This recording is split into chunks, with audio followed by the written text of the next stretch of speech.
So basically, we're trying to talk about levelling up, and levelling up is a tricky one to get hold of because it's not necessarily been fully described and articulated by the Boris Johnson government, who are so keen on this phrase. So beyond the sort of three-word slogan of getting Brexit done, which was a key pillar of their campaign in 2019, levelling up is supposedly the Johnson government's flagship domestic policy. We know we've heard it bandied about quite a lot, but as I said, there's very little detail as to what it actually means. And we have been sort of sitting, waiting patiently for a government white paper on levelling up, which was due last year, and then it got pushed back and back and back. And now we're expecting that white paper with some more detail to come through. I think it's due Wednesday this week. There has been some leaks from that white paper, not much to get our teeth into, but it does look like the government's focused on brownfield housing and regeneration projects, probably focusing on the North and the Midlands. And there's also a sort of vague promise to, I think the phrase is, shift power closer to the people.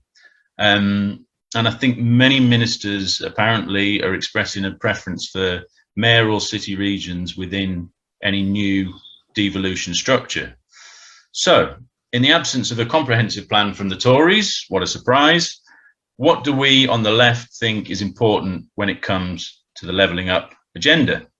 And with that, I would like to bring in our panel and just let everyone give a brief introduction about themselves and their background. And we can start with Claire Rowntree, please. Thanks, Hugo. Yeah, my name is Councillor Claire Rowntree. I'm a councillor for the Hetton Ward in Sunderland City Council. I'm also the Deputy Leader of Sunderland City Council, and I hold the portfolio for environment and transport. Fantastic, thank you, Claire. We'll move on to Catherine Donovan. Hi, I'm the Deputy Leader of Gateshead Council. I've held that role for 6 years now. I've been on the council, Gateshead Council, 20 years now. Been in the Labour Party about 45, so I've seen a lot of comings and goings along the way. I'm not really sure how I kind of fell into politics, really. My real background was I was a nurse, a midwife and a health visitor, and then got the opportunity to come onto the council, which I enjoy very much. But the last few years have been really, really difficult. Thanks. Thanks, Catherine. And Mayor Jamie Driscoll. Thanks, Hugo. When Catherine talks about falling into politics, I know exactly what you mean, Catherine. That's really what it feels like sometimes, isn't it? I'm the North of Tyne mayor, so I was one of these metro mayors. There's 10 across the country. And as a result of that role, I have the joy of talking to Michael Gove tomorrow when we're talking about levelling up. And so I've been following the levelling up white paper, and before that the Devo white paper and its projected delivery date for some time. But the role of the North of Tyne, which stretches all the way from Tynemouth up to Berwick down to Haltwhistle, is pretty much about economic levelling up, which is creating jobs and creating well-paid jobs, but you have a choice about how you go about doing that. Great, thanks, Jamie. And last but not least, Neil McInroy. Good evening, everyone. Delighted to be here. Thanks for the invite. I'm Neil McInroy. I'm an economist, activist. I'm sitting here in Salford in Greater Manchester. I work for the Democracy Collaborative. It's an American think tank based in Washington, D.C., where I'm the Senior Global Fellow for the Advancement of Community Wealth Building. Americans like big titles, it wasn't mine. And I've been there 6 months, and prior to that I was the Chief Executive of the Centre for Local Economic Strategies, another think tank and based in Manchester, and worked quite extensively in the North East over the years, including with Jamie, Claire and Catherine in different guises. So delighted to be here, and thank you, Hugo. Fantastic. Okay, well, now I'm going to spring something on the panel. Because we're going to try and do things a little bit differently with this event, and I know that a lot of people will be really sort of zoomed out, and you know, unfortunately, you know, we're still in this period where we're having to do things online. Hopefully we're going to put on some more physical events, but as it stands, we're still online. But we want to try and make this a bit more interactive than your regular panel event, and therefore we're going to be utilizing the poll function on Zoom. So hopefully some of you or all of you might be familiar with it, but as a little icebreaker, little starter for 10, I'm going to pop a little poll up, and it's pretty self-explanatory, and we'll try and test the technology and embarrass our panelists at the same time.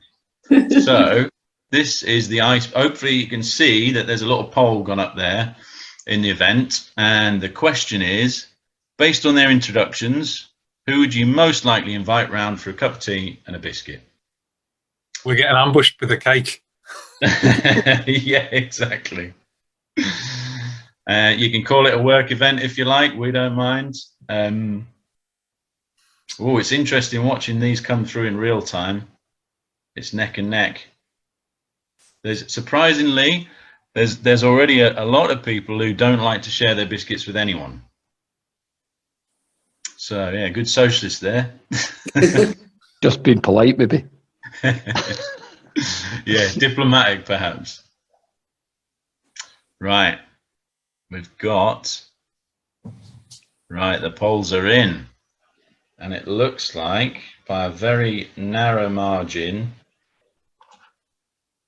Jamie, you are the winner. I'm afraid there's no certificate or trophy to be had, but you can add it to your list of accolades.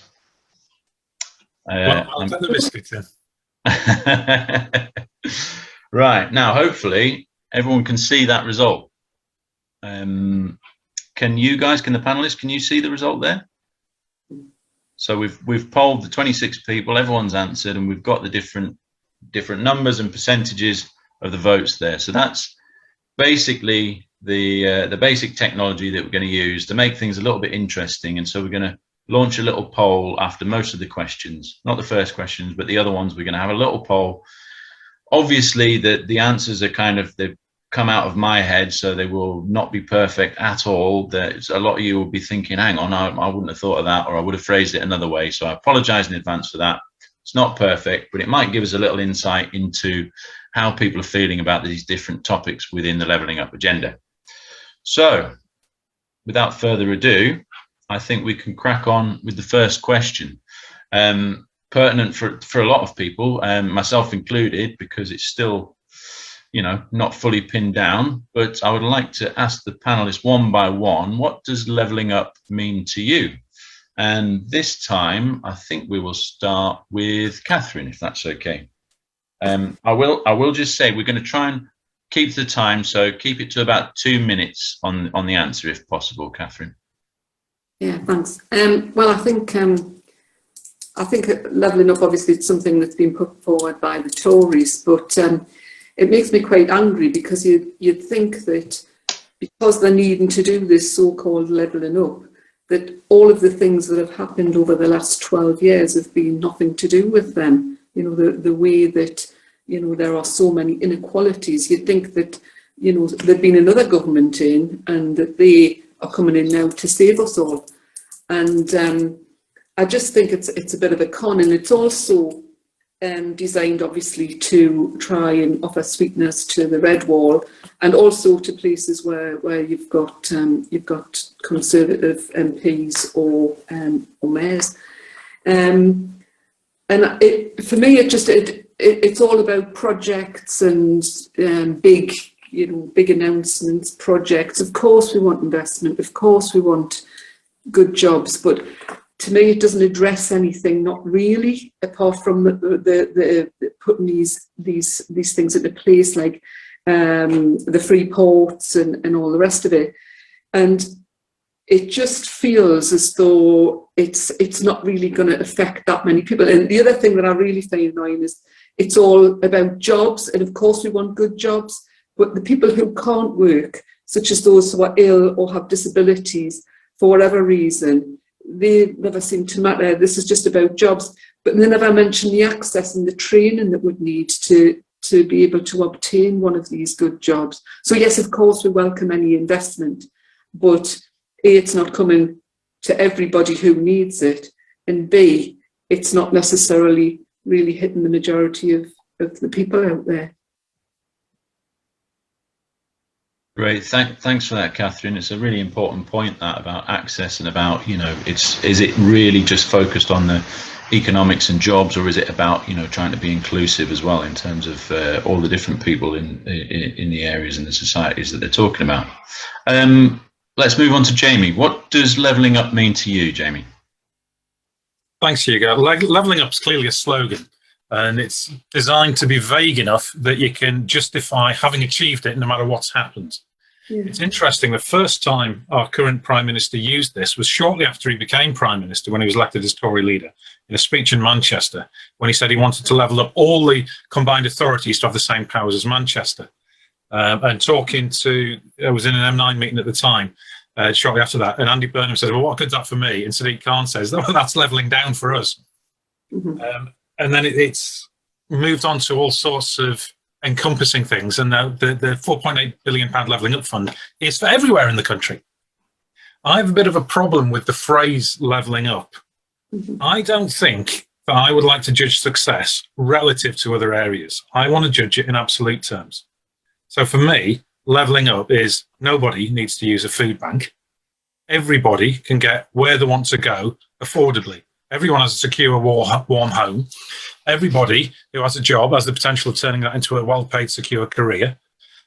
These are the sort of things we need, that all kids are getting a decent education, that mental health provision is available for everybody. So that's what levelling up is. It's about the elimination of all of the things we want to see eradicated in our society, and doing that in a way that is sustainable and deals with the future of the climate emergency. And a big part of that, I think the only way it can happen, is to close the democratic deficit.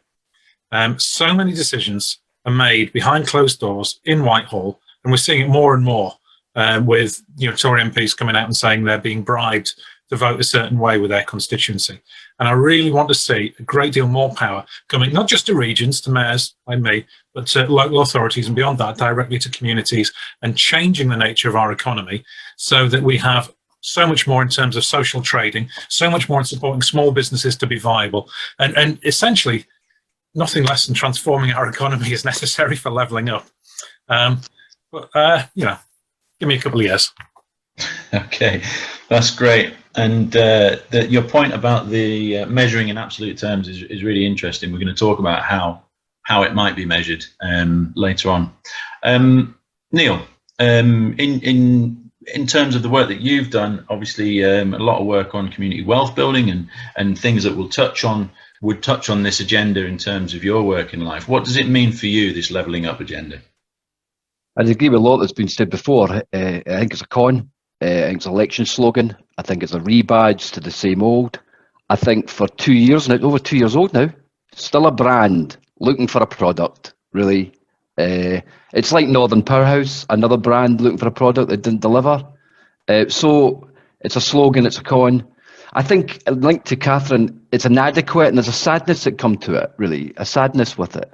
Huge challenges, pandemic, climate crisis, and levelling up is just the latest in a series of efforts over decades that have tried to address this. One final thing I would say is that language is power. So I'm interested in that term in a kind of more abstract way. Language is power. So why did he choose that, levelling up? Why did he talk about redistribution? Why not talk about social justice? Why not rebalance the economy? Why not addressing regional inequality? It's because he's trying to shift away from those things that are arguably more substantial. It's mostly about bringing poor places up to where the rich places are. It's about poor people in places. It ignores wealth. It ignores the rich. It doesn't talk about redistribution of wealth. So what levelling up should be, and it's linked to what Jamie's saying, and Catherine, it should be an irreversible shift in wealth and power in favour of working people, disadvantaged communities, places and planet. It should be economic democracy. But it isn't. It's a con, election slogan, and it's kind of sad, really. after decades of change, decades of efforts, we're ending at this levelling up, God's sake. Saddened by it. Yeah, that's it's a very good point about how important language is in politics, and how you kind of badge these things up, and what message that gives people when they try and understand what is a pretty nebulous kind of diffuse set of ideas that they're trying to sort of stitch together. I think it would be interesting to hear from the participants at this point, to just see if we can just expand that bit of the conversation out a little bit. I think we've got a sort of question or a comment here that I will just put to the panel. It might just stimulate a little bit more debate on this area. Hi everyone. One of the problems that I've noted over the years is that levelling up is a centralised process that makes needy areas compete against each other. Too often it is short-term capital initiatives that aren't related to the local area and tend to leave an expensive building with lots of upkeep after the funding finishes. So how do we shift the debate to local, long-term initiatives that would genuinely support local communities and be of benefit to many, e.g. properly funded childcare? So how do we shift the debate? And thank you very much. That's a really pertinent question, that from Sally. And I am, as I speak, realizing that I've completely forgotten to bring Claire in on this initial question. I'm so sorry, Claire. I've already marked myself down on my Zoom hosting skills, and I will buy you a cup of tea at some point to apologize. Claire, before we go into that question, what does levelling up mean to you? I mean, I'll just say that I agree, obviously, with everything else everyone else has said on the panel, and I certainly agree with Catherine in terms that it's it's very obviously a sweetener for the red wall, and I think it very much does pit local authorities against each other. But I think when I was framing the question to myself, I was kind of thinking more, well, what does it mean to me, and not so much what Boris thinks it means. Like, what does it actually mean to me?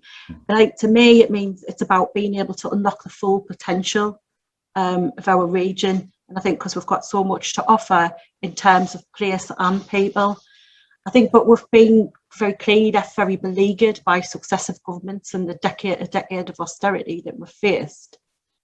And I think I've got a bit of a wish list, I think, in terms of, I think for me it means improved opportunities, an effective and cheap integrated transport system, high quality social housing, well-paid jobs with good conditions, increased educational attainment, accessible culture and leisure opportunities, and maximising people's health and well-being. And I think ultimately just the levelling up agenda just doesn't address any of the many of our inherent systemic failures. Well, I must apologise again for not bringing you in, but it's absolutely bang on in terms of some of the points you're making there. Couldn't agree more personally.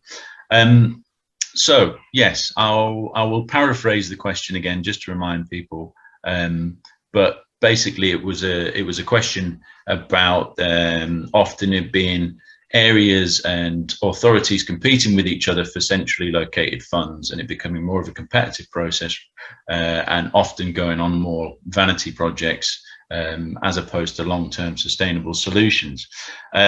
So let's bring Neil in on this first. What's your kind of response to that part of the conversation?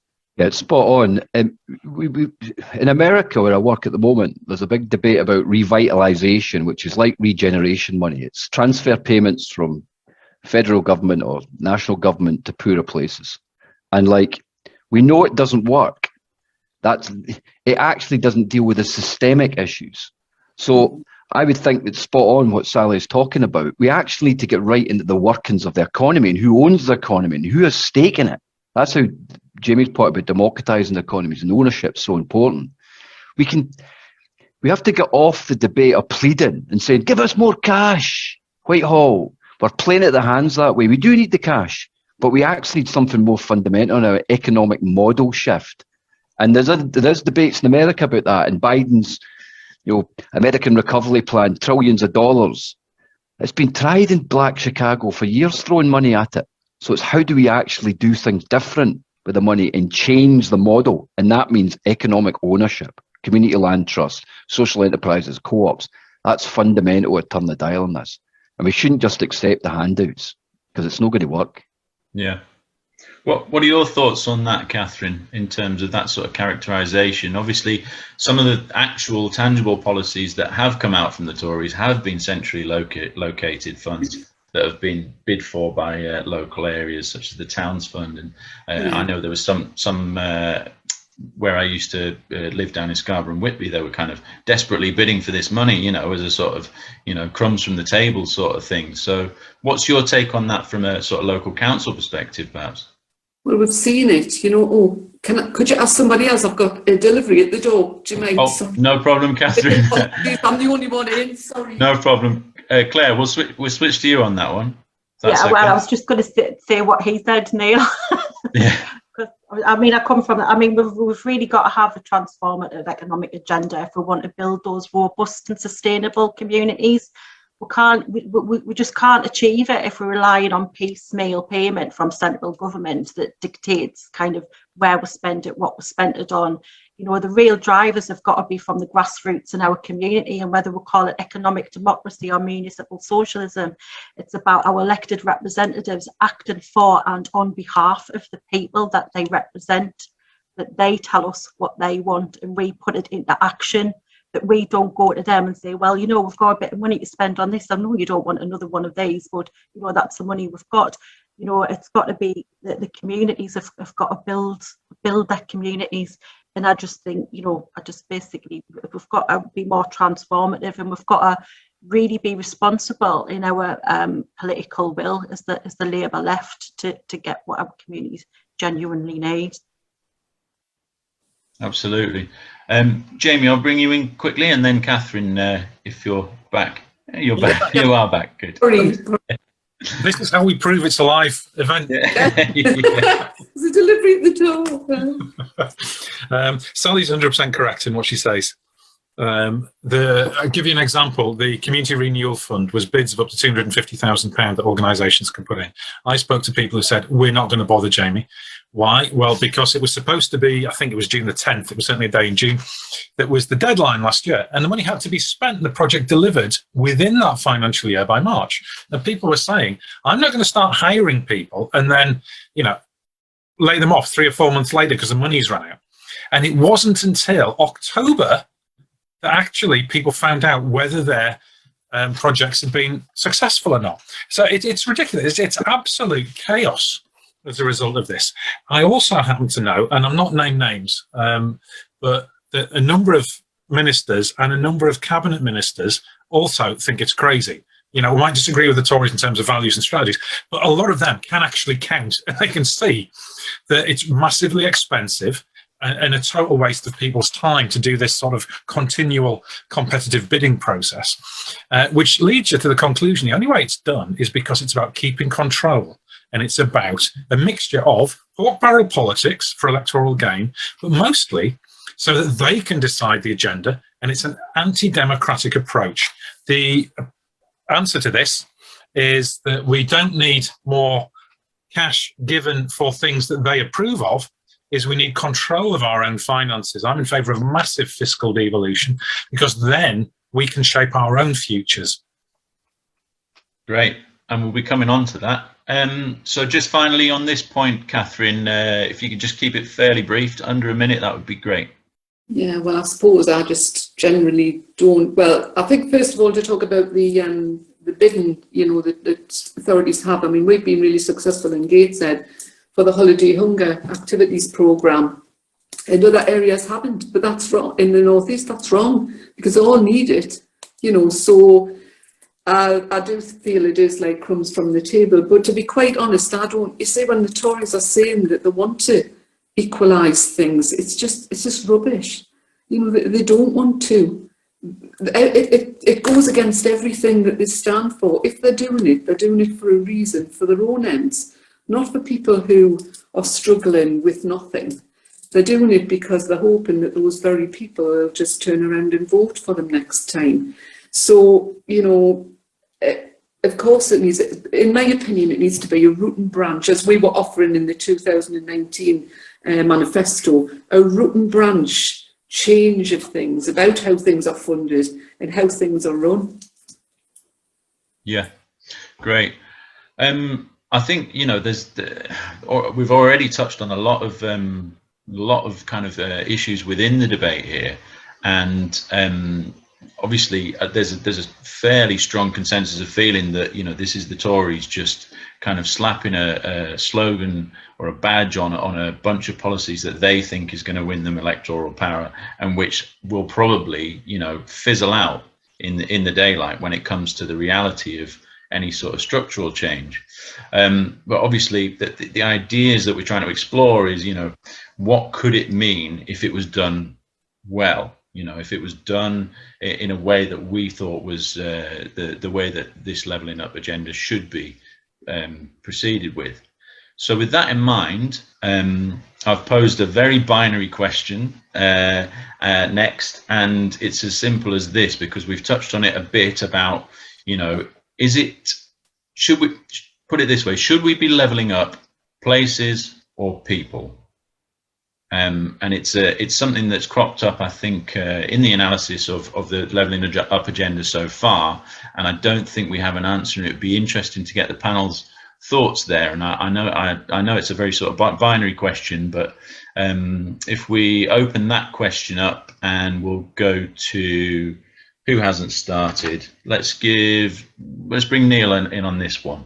Places or people when it comes to levelling up, Neil?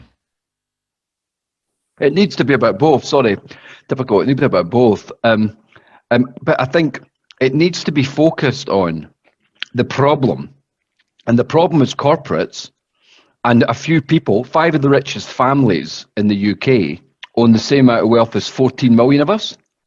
So this is a wealth problem. And it does relate to corporates and people, but obviously people live in certain places. So it's about both. And it's interesting, the need for levelling up is there because capital investment return is misallocated away from people, wages, and places where there's rural return. So the best return is land and property in city centres and financial markets. So it's not going to go to reindustrialising the north, because it's a lot easier just investing in land and property than actually investing seriously in a complicated manufacturing company with lots and lots of supply chains. That's what we need to invest in, but we're not. Capital has been misallocated at a rate of knots. And finally, I would say is that the focus on place, and this seems to be where levelling up's going with these funds and so forth, it's very useful for the Tories to focus on place. It's north versus south, London against Manchester, Leeds against Newcastle. They want that. They want that competition between places. It's a distraction. They want that. Inequality knows no compass points in Britain today. The poor in Hackney are the same kind of poverty they've got in Hartlepool. Yeah, this is 1% against the 99%. This is halves against have-nots. So the focus on place is convenient because it gets us all fighting with each other. Yeah, and it allows the plutocrats and the wealth owners to get away with it all. So it is about both, but I think the debate when they try and focus it on place is like tactics. Interesting. Yeah. I'll bring Claire in. What are your thoughts on this in terms of we still don't know yet, and a lot of the place-based stuff has still been very competitive tender stuff as well. But obviously, like Neil says, you know, you have pockets of huge deprivation in some of our wealthiest and most affable cities. So, you know, where do you think the emphasis should be, Claire? Yeah, I mean, I'm like Neil. I don't think we can isolate the two things. I think, in my view, they're relational, in the sense that people make places and places make people. And I think that sounds a little bit of a cliche, but I just think it's absolutely true.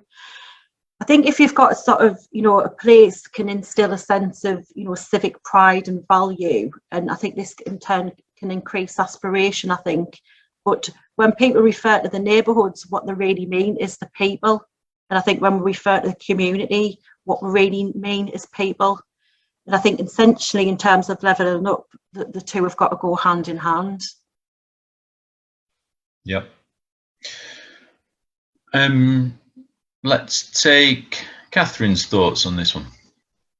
Well, if you look at place, so if you look at Gateshead as an example, I mean, if they were really serious about levelling up, then they wouldn't have taken all the money that they have away from us, all of the finances.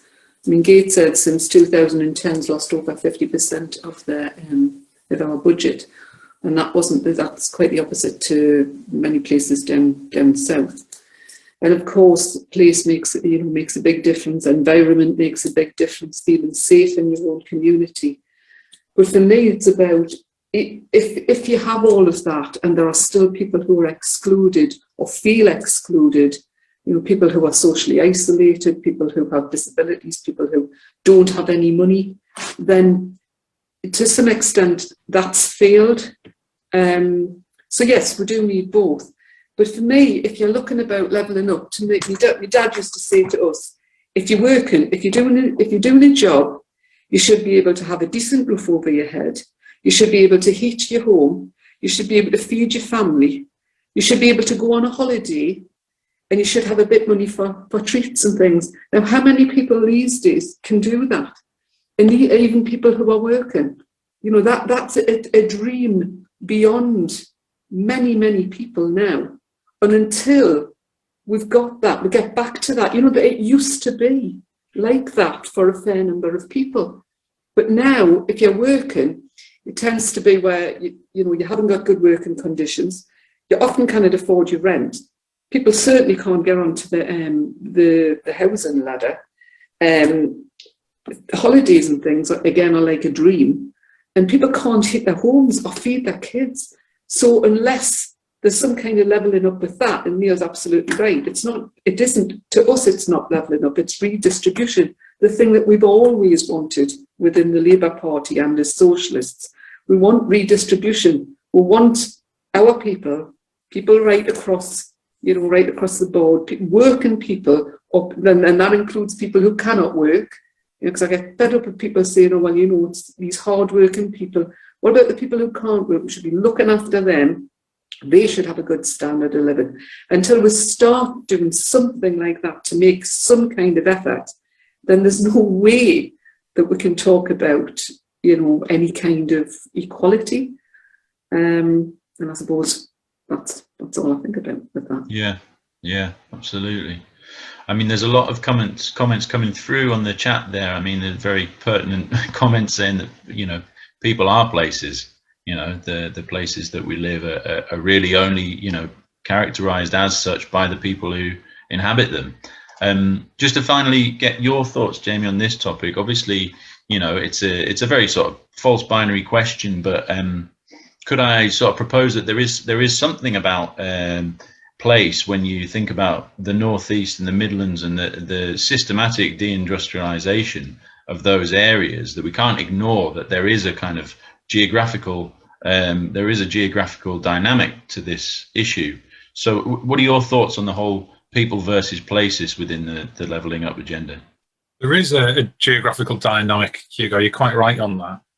The median wealth owned by people in the north is £168,000 per household. So that's the value of the house, the pensions, all those works of art that are lying around, Granny's little China dolls, whatever they're worth. 168,000 is the median in the north. 504,000 is the median in the southeast, 3 times more. So there is clearly a difference. All people are in places, and all places are made by people. So there is an overlap there. But it's about the mechanisms of how you fix these things. Those things that should be fixed on a national, or better still, an international basis, are things like employment law. So that you should not have any kind of room for a race to the bottom. A wealth tax is something that absolutely needs to be done on a national basis and redistributed. But then what's missing, if you look at regional things, well, transport is certainly intra-city transport is something that should be absolutely governed at a regional level. And those powers, for example, don't really sit with us at the moment in the Northeast. and a lot of support for clusters, for social trading organisations. These are things that are far better done at a local level because people know their areas. And I do think there's a massive imbalance in our government structures, that it's far too centralised. Now, let's suppose we had one in 2017 or 2019, we would have had a lot of these wealth taxes, a lot of better employment law. I still think we were short on the mechanisms and the powers in local government. I didn't quite see the things that were going to give powers back to local government, but not just powers and funding, rights of local government. They own things, they have the money flowing through. So place is what's missing in terms of the structures. We've got this feedback effect in the green book, that investment goes where it gets the highest returns. And that's what leads to this massively unbalanced situation of big empty blocks of property going up along the Thames because they're worth a fortune, and foreign, often dirty money is going in to secure these places. And then we have homeless people right across the country, including London, because, well, there's no return on fixing that problem. So, yeah, I think I've covered that. I'll stop talking. Yeah. Thanks, Jamie. I think there's a large amount of consensus here, and I'm not going to take a question from the floor on this one because we are a bit short of time, and I feel like it has kind of it has almost been answered in general. But I'm going to stick the poll up there anyway, and we can just take a quick kind of we can take the temperature of the room to see how other people are feeling. So I'm going to launch that poll now, and it's basically, should we be levelling up places or people? And I think the kind of view from the panel seems to be that it's got to be a bit of both, and it's impossible to extract the two. And I think I'm guessing that a lot of the participants might actually feel the same as well. We're getting the answers coming through now. I think that's all. Still a few coming through. Hugo, just to add something. Yes, Neil. Yeah. We're a very old, messed up country, you know, and the Barlow Commission in 1940, 3 of every new firms were in London. Yeah, this has been going on a long time, and it's about capital flows, yeah, and where it goes and makes the best return, and the failings of redistribution in that.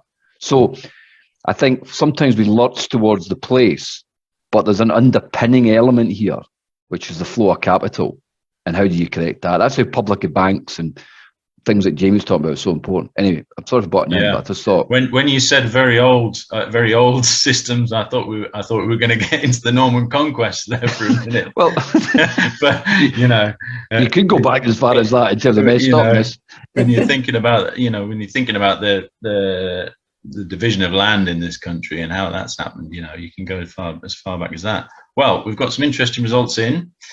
I will share them now so that we can all have a look.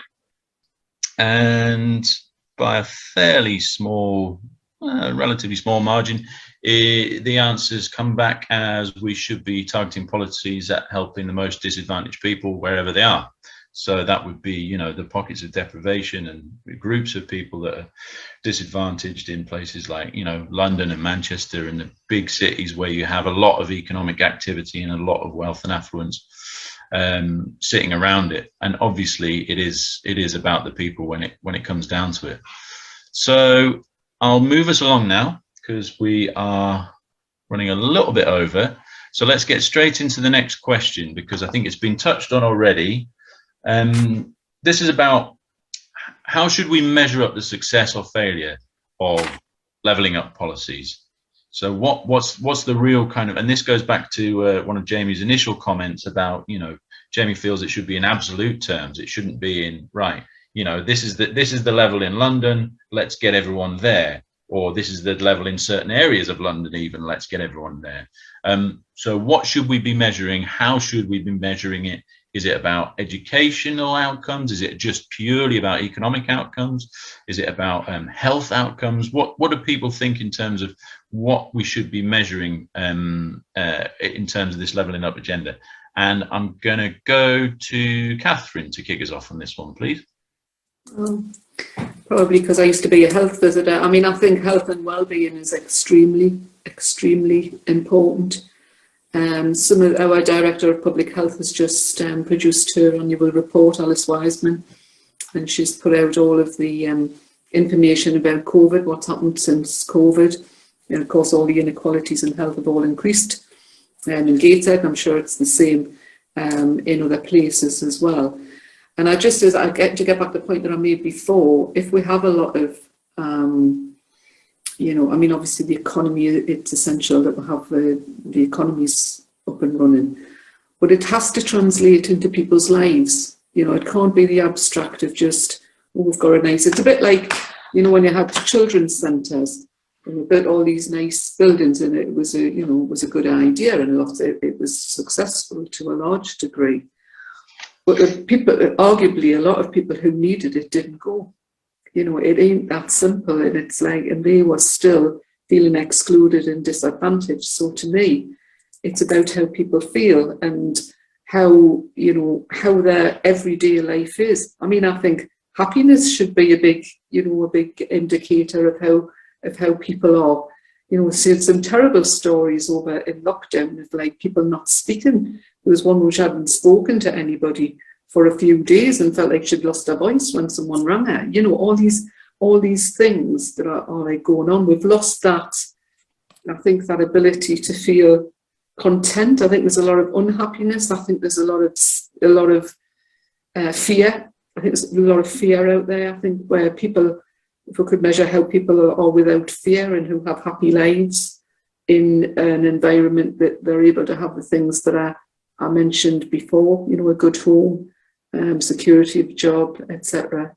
But yeah, it ain't just about the economy or buildings or things like that. It's about, looking at education. I mean, I think education, but not necessarily educational attainment. I have this, I have a lot of ideas about education where I feel like often it doesn't meet the needs of a lot of children and young people. And I think that has to be tailored accordingly. So, I just think there are many issues, but you can't just say it's because you've got X number of buildings or X number of kids get so many SATs or O levels and all the rest of it. It has to be a holistic view of how people are. And health, that people's physical and mental health is just really, really important. As to be honest, what's the point? If people aren't able to enjoy their lives in a healthy way. Absolutely. I think it's a really interesting area of the debate, I think, and it's an interesting area of debate within politics as well. We've always kind of had this obsession with GDP and growth and wealth and all of those sorts of things, and because it's very difficult to measure, we don't often measure those more intangible but more important often outcomes, and the well-being and the happiness that you touched on there, Catherine. There's a really interesting point. Jamie, how do you think we should measure the success or failure of levelling up? What are the kind of primary metrics, if we have to put a metric to it? What would they be for you? Zero carbon, zero poverty. That's going to be the title of my next manifesto. It's already the policy by which we run the North of Tyne. In a word, it's wealth, but getting rid of wealth inequality. GNP, GVA, whatever other statistics you use, that's the whole package. Neil gave us the statistics that I think it was 5 families own as much as 14 million people.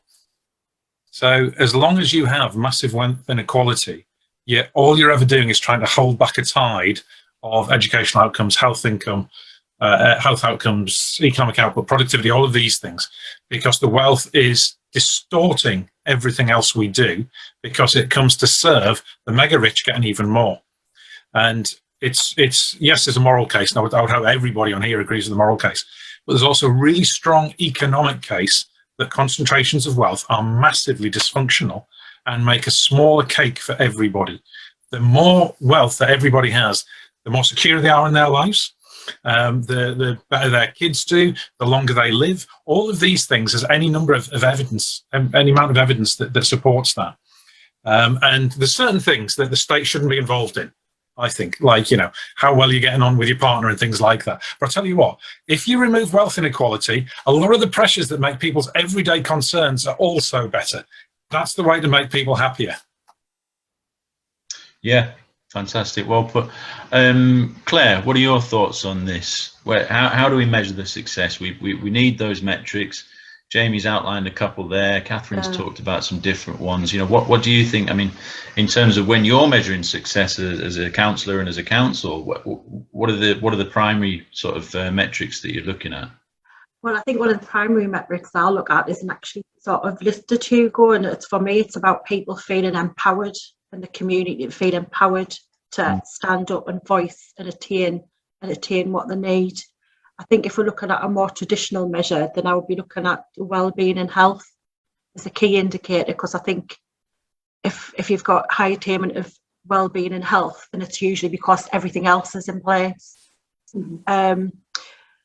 And I think we do as well. We've got to reconsider what we think and what we mean by economic output. I think economic justice has got to be at the heart of levelling up as well as social justice. I think, for example, when we think about Sunderland embedding community wealth building into policy, you know, we've got alternative forms of business ownership such as KIC and social enterprise that have increased exponentially in the city. And I would view this as a better economic output than a global corporation that provides low-paid work and extracts the wealth from the community and provides it as profit to shareholders. So I think we've got to I think if we really want to show that we're making a difference, we've got to really think about differences in measure and maybe move away from those kind of traditional type of measurements, I think. So I suppose that's another question altogether. But I think just in summary, I think for me, improvement in community is about people feeling empowered. Yeah, very well put. I think the thing that when I've been sort of trying to research some of these topics, the thing is that there's a lot of traditional thinking that, you know, doesn't actually fit when we look at these issues anymore. And I think you make a really good point there, Claire, about actually changing the metrics and completely looking at sort of different aspects as opposed to these traditional, fairly sort of blunt instruments for measurement, which are not really measuring the real issues. Neil, what are your thoughts on that? I agree with all that being said. I mean, what measures matters, you know, as they say. So it's important what you gauge a society is about, and you've got to get the right measurement. And there is a disconnect between those traditional economic measures and what they actually mean. And I suspect with levelling up, you'll get the classic outputs. How many jobs have you created from this fund? How many jobs supported? Yeah, it's all about outputs and not about outcomes. And it has to be. God, the pandemic, come on. You know, the climate crisis, we need to think about the wider well-being of our society and put in place measures that measure that. And obviously economics, you know, contribute factor, but, you know, it has to be wealth, as Jamie said, is kind of key here. And I'm interested in wealth, and it's interesting what Claire said. We tended to always think about wealth as like, let's measure wages and levels of wages and how many people in jobs. Well, the way the world's going and the way corporate power's going, we need to think much more about wealth and where it goes, and not just through wages, but ownership. That's how what Sunderland's doing there, and in Gateshead, and in Jamie in across the northeast, north of Tyne. There's this focus on like, let's get more people, not just getting money through wages, but getting money, but actually owning a genuine stake in the economy. And we know, we all know that if you've got control over your life to an extent where you're not just an employee, but you're invested in an activity, it provides much greater levels of well-being and security and sense of worth. So ownership is pretty central to measure, and it's a fundamental element of well-being, to have a stake, to have your dibs on something, rather than just, you know, being just through wages. I think because I'm liable to get pulled into these debates because I find it really interesting. I just want to check, have I gone to all of the panelists on this topic now? Yeah. Yes, you have, Hugo. Yeah. Can I just Okay. add something that? Yeah, please do, Jamie. Perhaps not everyone's aware that the North of Tyne, we now have our wellbeing framework agreed. That informs all of our policy decisions now. I should point out that the legal structure of the North of Tyne means I have Tories in my cabinet, and they are also signed up to it. It is possible to persuade people to some extent. And this has 54 different indicators, including the things that Claire was highlighting quite rightly is important, such as democratic participation. And it's about the standard mistake of government is to make important what's easy to measure. And this is about measuring what's important, and that's the right way around. Yeah. Does anyone else want to come in on that? Because I think this. I mean, I've always been fascinated by this idea that you know, it all starts. Everything in policy, it all starts with what question you ask and how you ask the question. You know, in terms of all social policy and everything. And because, as you said, Jamie, like, you know, successive governments, I think, and research in general has always been so focused on what you can easily measure that it's kind of easier to go to that point, that data point, if you like, because qualitative stuff, you know, stuff that is related to how you feel, how you interact in your community, you know, what stake you have, Neil, in your, you know, the organisation that you work for, and do you have any influence in the decision making of that organisation? Much harder to measure, much more diffuse, much more difficult to get those kind of stats. So it all gets kind of boiled down into this sort of very, very simple economic kind of output metrics thing. So I think that, I mean, it's really interesting to hear that the panel's views on that.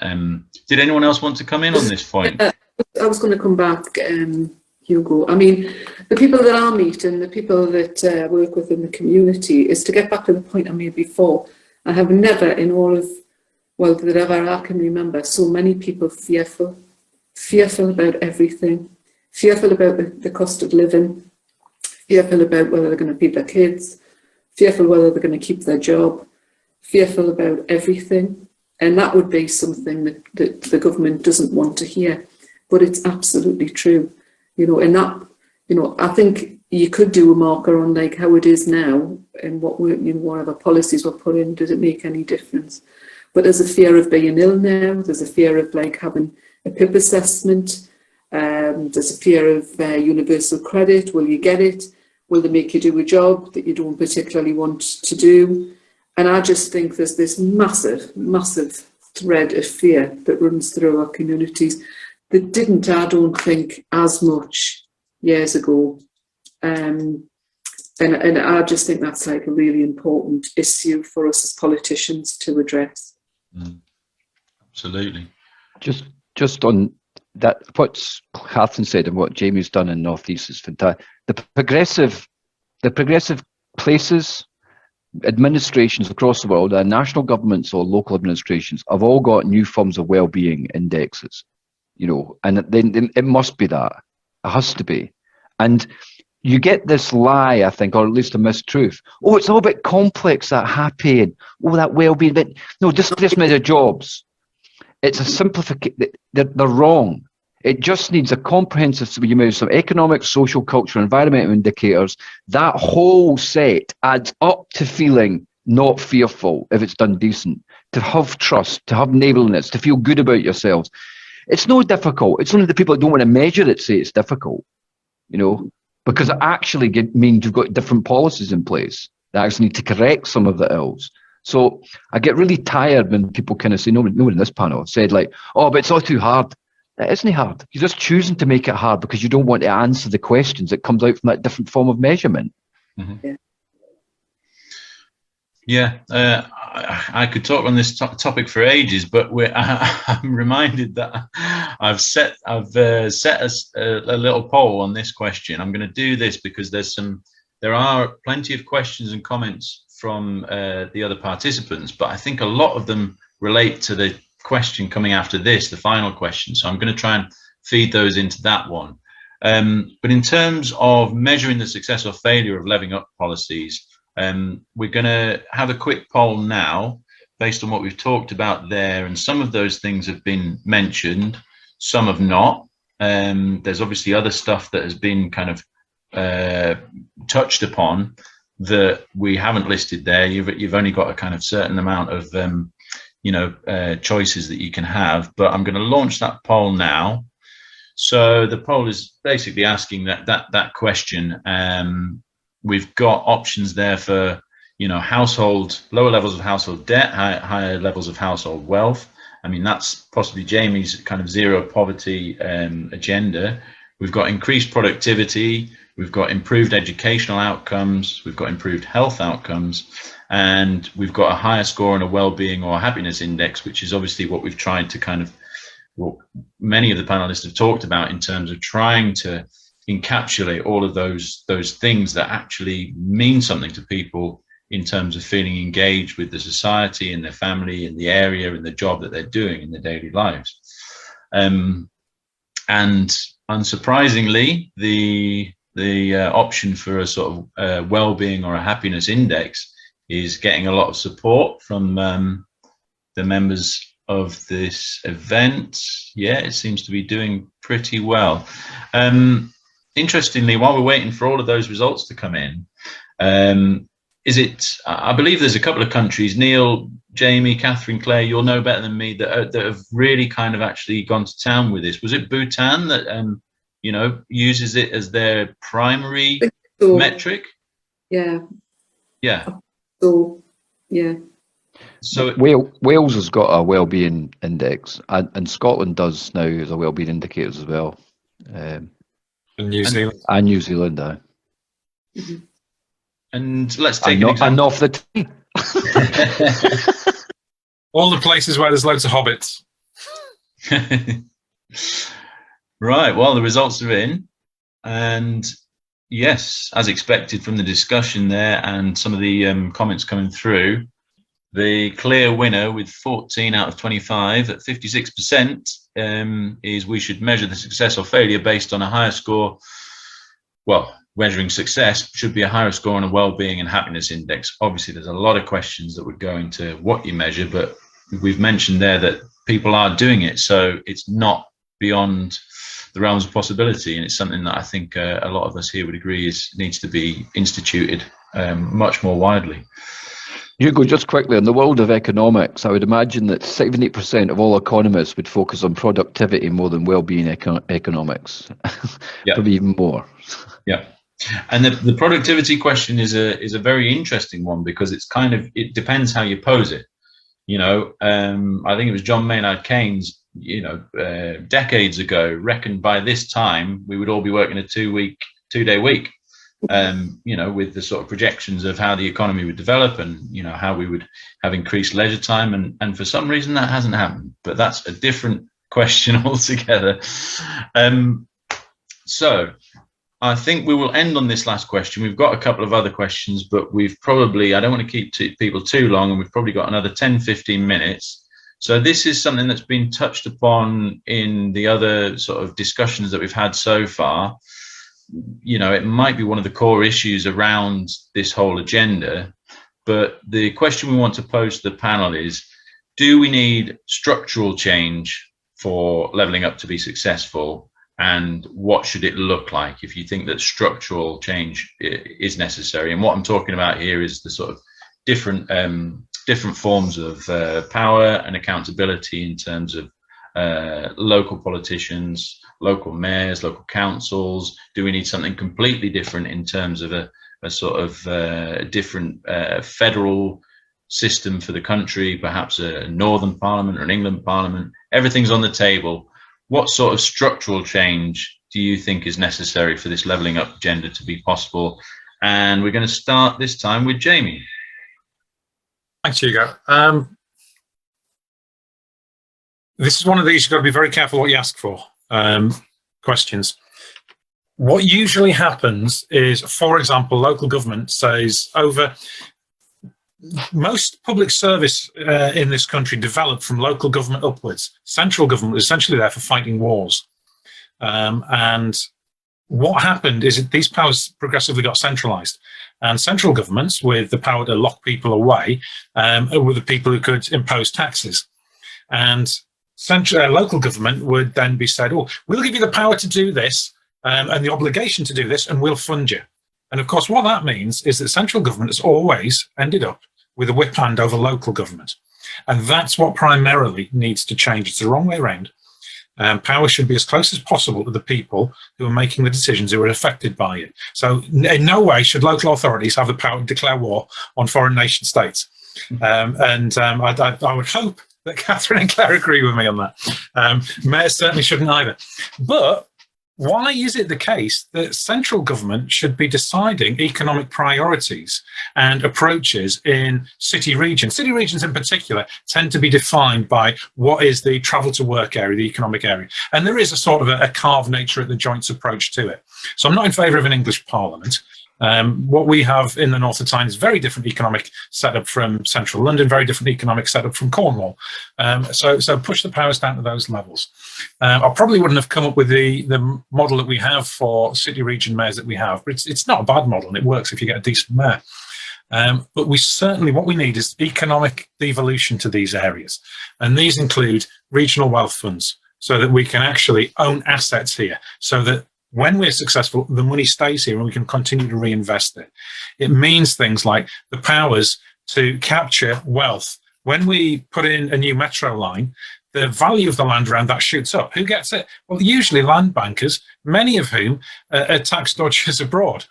And so these are the sorts of powers that I really want to see. And I don't think it's possible to get any of the sort of things we've spoken about unless we take control of our financial system and make it more accountable to local areas. Great. I'm going to move straight on to Claire for this one. Oh, Claire, I can't hear you. Can anyone else hear you? Can you hear me now? Yes, yes. Yeah, right. I think, yeah, absolutely, we do need that structural change. But I think we need more powers and responsibilities for local government. I know we've seen there where, you know, if there's a genuine political will for change, we can really make it happen. But, you know, and some of the changes I've already mentioned in Sunderland and, you know, kind of looking from an economic democracy agenda or a municipal social agenda, whichever way we want to look at it, you know, in terms of our community wealth build and the carbon reduction, geothermal heat sourcing, eco parks, the riverside development, green industry and manufacturing and so on. But increased powers around areas such as public transport can be even further transformative for the region. And I think if we had kind of control over things like that, we would definitely improve the region vastly, because that's one thing that's absolutely essential for us, is a reliable, cheap public transport system, and that's to meet with all of the other agendas, whether it's economic and carbon reduction and so on. And I just think it means that we're better able to respond to the continued cuts, because this isn't going to get any better. You know, it's certainly not why we've got a Tory government. They're never at any point going to sort of give us back the money that they've took from us in terms of essential services. But I think those extended powers help us to redirect the wealth back into the local communities. And I think it makes us able to apply resource where it's most needed, and to be able to genuinely benefit people in a more holistic way. And I think the pandemic showed us that we just absolutely cannot rely on the decisions of central government to keep our communities afloat. And I just think that the powers for local government and ensure that we could provide, you know, more robust, sustainable communities that the people deserve. Yeah, I mean, just picking up on that and turning to you, Catherine, and you know, there's been a few comments here about the whole issue with trusting politicians, local politicians, national politicians, mayors, you know, at all level of politics.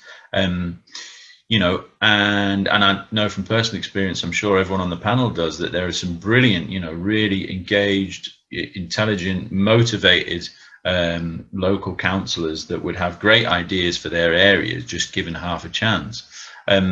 So do you think, Catherine, that, you know, a lot of this agenda could be could be achieved through the existing system of, national and local government? Do you think it needs tweaking? Do you think it needs, more powers to local councils, or what's your view on that? Well, I do think there should be, obviously, I would say, wouldn't I, there should be more power to local councils. I mean, when I first came on the council, it was 2002, and we had much, much more money than now, much more. As I said before, we've had over 50% taken from our budget. So I can remember times of plenty. However, there wasn't as much design of what we necessarily wanted to do. There was a lot of centralisation under the Labour government at the time. Fortunately, it did allow us to do, to do a lot.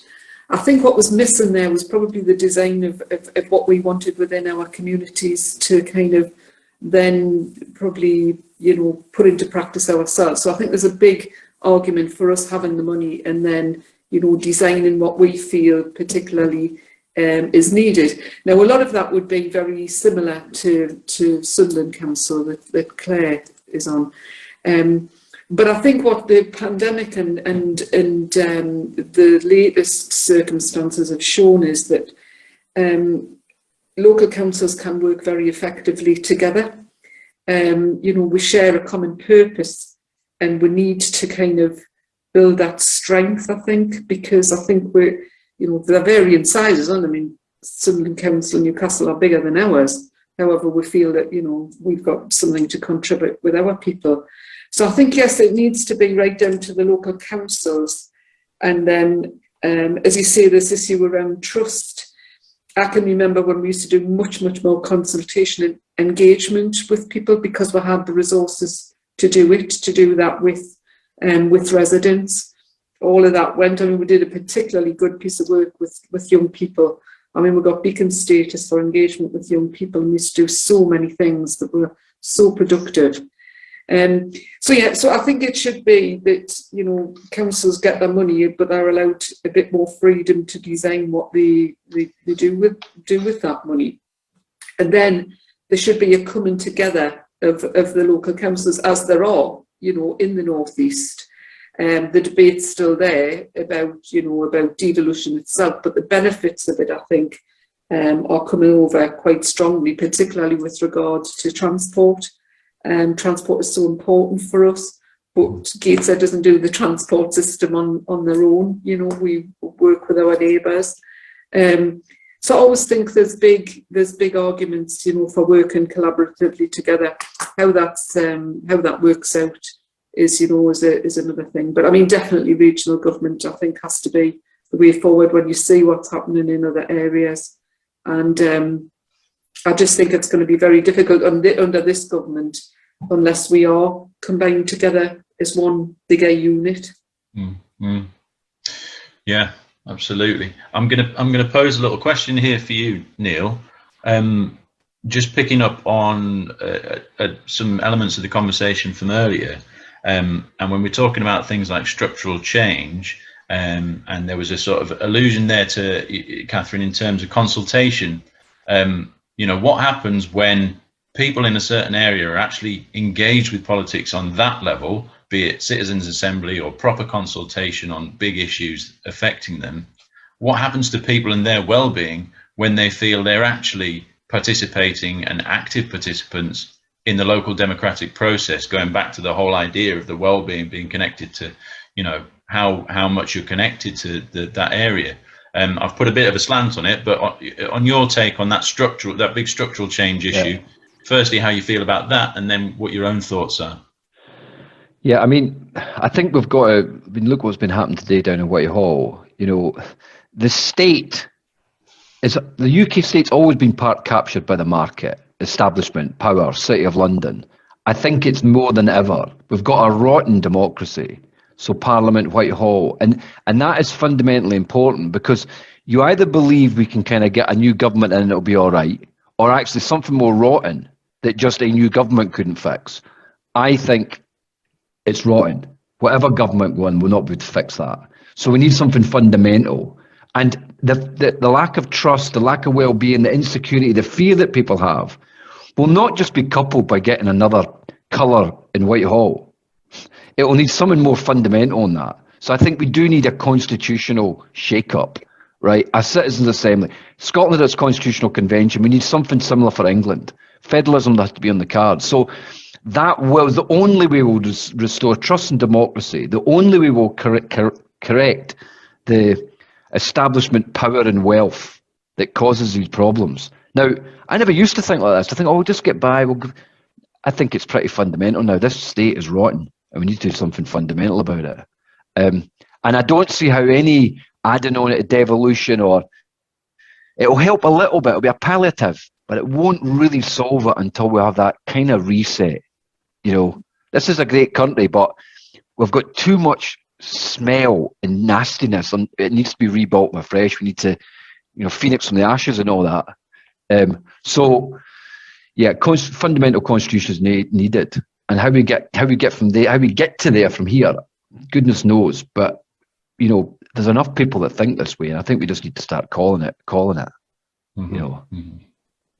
And do you think, and I suppose this is to the whole panel, do you think there's a role for changing the electoral system there as well, in terms of the way that we vote for our, you know, local and national politicians? Obviously, you know, the obvious example is proportional representation. Do we think that it's not just structural, but it's also structural in that way, in terms of people feeling like they have more freedom to engage with parties beyond the big two parties?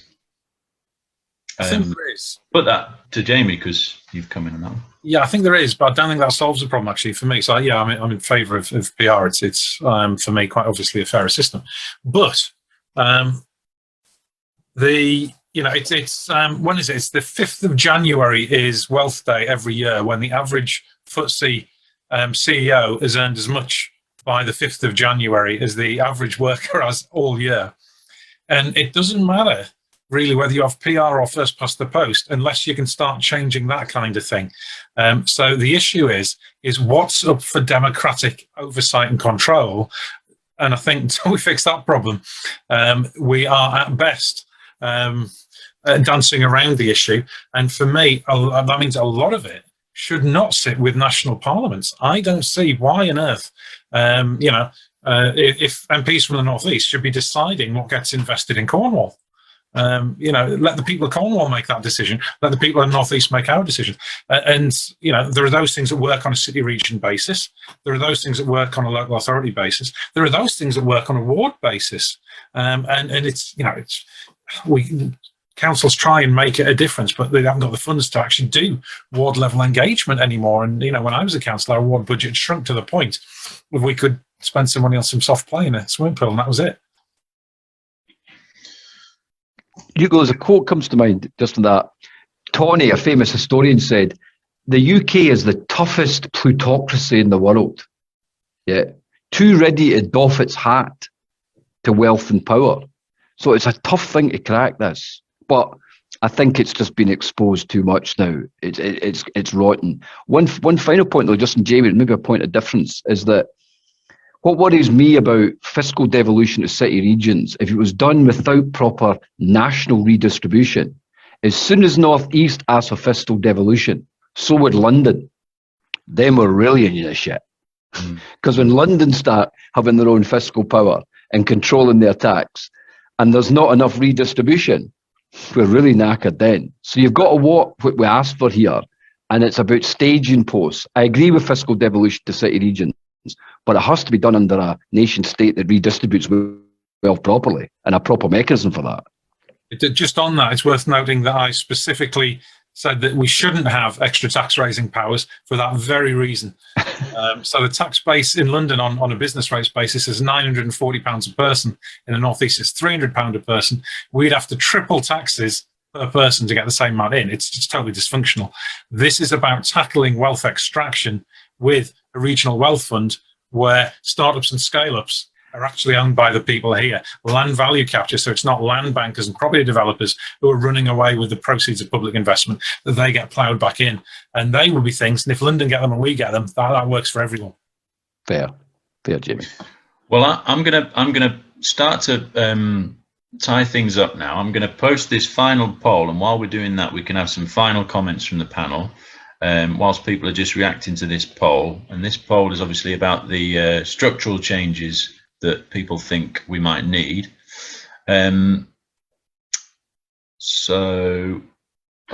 I do believe I forgot to share the last poll, but anyway, it was well won by the Wellbeing and Happiness Index. So structural changes, if we launch that one, we've got a few options there. Again, apologies, very limited. There might be stuff that you're very passionate about that has not appeared there, completely different ideas, but it's just to get a flavour of what people are thinking when we come to this structural issue. So whilst people are casting their votes now, we'll wrap this up because we've gone a little bit over, but I'd just like to get some final thoughts. If there's things that the panel have kind of think are really important that we haven't covered so far, if there's any sort of further responses to some of the areas that we've discussed that you wanted to go into a little bit more detail, and we'll just go round the panel, starting with Claire, if you have any sort of final thoughts on this. Was just my final thought. So it's just to highlight the importance of this kind of event, of kind of bringing people together with sort of different ideas, different views and different perspectives, and kind of having a shared desire to make the region better for people. And I think sort of, you know, there's a lot of shared political will in this discussion today, and I think it's about us being, you know, more organised and, you know, representing our region better collectively, I think. Yeah, well said, Claire. Catherine, any final thoughts? Well, I was just reflecting on what you were saying about, you know, voting and things. I mean, I think if anything, we're under attack with the voting system. You know, there's going to be the boundary changes, and there's going to be the attempts for people to have to give photo ID before they can vote. Just a word, I suppose, for local government. I mean, again, to get back to trust, in my opinion, it's about hard work. Absolutely, and Claire knows exactly what I mean. It's about hard work and getting to know the people in your community. And I think that's so important, because these days people are so taken in by, you know, stuff like this levelling up agenda and whatever soundbite is there of the day, let's get Brexit done. So I just think there's a massive job for, you know, right down to the local and neighbourhood to kind of, you know, gain that trust, so that we can kind of persuade people more effectively that there are some alternatives to the way things are. Because I agree with Neil, there's an absolute whiff of decay down in Parliament. I mean, to watch it this afternoon was just appalling. So we've got to try and take our people along with us. Yeah, absolutely. Neil, your final thoughts on this? I think these events are important. It's been a really good discussion. Thanks to everyone attended. It's been great. And the mask is slipping from the UK state, I think. And we not, it's like Catherine says, not get taken in by some of this stuff, like levelling up. I'd like to say it's probably not going to get any better. I think we've not got to the nadir yet. We've not got how bad it can. With climate emergency and social climate crisis, you know, so that the hard stuff needs to be tackled as soon before it gets really, really, really hard and almost impossible. So the hard stuff, we've got to embrace it, and that means political parties need to deal with the hard stuff and not think there's some kind of third way, middly fudge you can do. It's not going to work. It will last temporarily, and then we'll be in another crisis. It needs big, bold policies and big, bold action. And anyone, wherever they come from, part of the left movement, need to be recognition of that, and don't think it's just some fudge. We can stumble over the line, it'll be okay. It won't be. We need to have hard, deep interventionist policy to make a correction to the situation. Otherwise, a lot of people are going to suffer. Sorry, that's a bit of depressing. It's a nice cheery note to end on. Sorry. Jamie can do the cheery. Yeah, Jamie, give us a pep up. Maybe why he brought me in last then, Neil. Ever the optimist.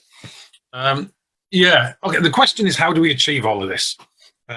Change. Never in the history of humanity have the rich given up their power. So the things that were in the 2017 Labour Manifesto, 2019 Labour Manifesto, those policies are massively popular. They're regularly polled between 70 and 90%. The majority of Tory voters think they're good policies if you don't tell them who was advancing them. So the ideas kind of make sense to people on an instinctive level. So we need these things to be coming from national government. We need to be looking at the thought leadership from the Labour Party. And it is worrying that there may be a retreat into well, let's not scare the markets and all this sort of thinking, which is counterproductive, and it will lead to Labour losing votes anyway. Where we've got regional government, me and my fellow mayors in Wales as well, particularly very good, there is so much evidence of what we're doing terrifically well in terms of particularly economic management that we should be pushing. All of the things that go on in our local authorities. I mean, there's so many examples, I'm not even going to start to name anybody, and this is what we should be leading on. But then below that, there's the non-state actors that we can do, all of us can do, in our communities, both as activists and in terms of at least inch by inch taking that economic power. And so we need to be seizing as much power as we can as individuals, as cohesive activist groups, at local government, at regional government, and not just wait and hope that one day a Labour government will come along and fix this, because the only chance they've ever got of winning is if we can provide them with the army of examples of, look, this is how it works in practice, and this is the stuff that Claire and Catherine and Jamie are doing, and they're doing it, and they've been doing it for years, and they can prove that it works. Yeah. Wow. Absolutely, I couldn't agree more. I think I'm going to have to wrap it up, as much as I'd love to carry this conversation on and on. But well, first and foremost, I'd just like to thank all of our panelists for giving up your time and giving us some really interesting insights and different views on the topic. We've got lots of people on the discussion saying it was a really interesting, engaging discussion, really thoughtful answers. So I think, yeah, kudos to you guys. It was a really good event. I'd also just like to give a big shout out to Val and Tony, who've been helping in the background with the technology and putting it all together and sorting out all the technical stuff and the invite lists and all of that stuff that scares me a little bit. And finally, I would just like to thank everybody else for tuning in. I know there's lots of stuff going on, and lots of people have stuff going on in their personal life and day-to-day life, and probably everyone's sick of Zoom. So it's really heartening still to see that there are some people who want to discuss these ideas, but also want to talk about solutions, want to talk about what we can do together. And that's the thought I'd like to end on. So thanks once again to everyone, and I wish everyone a pleasant rest of the evening.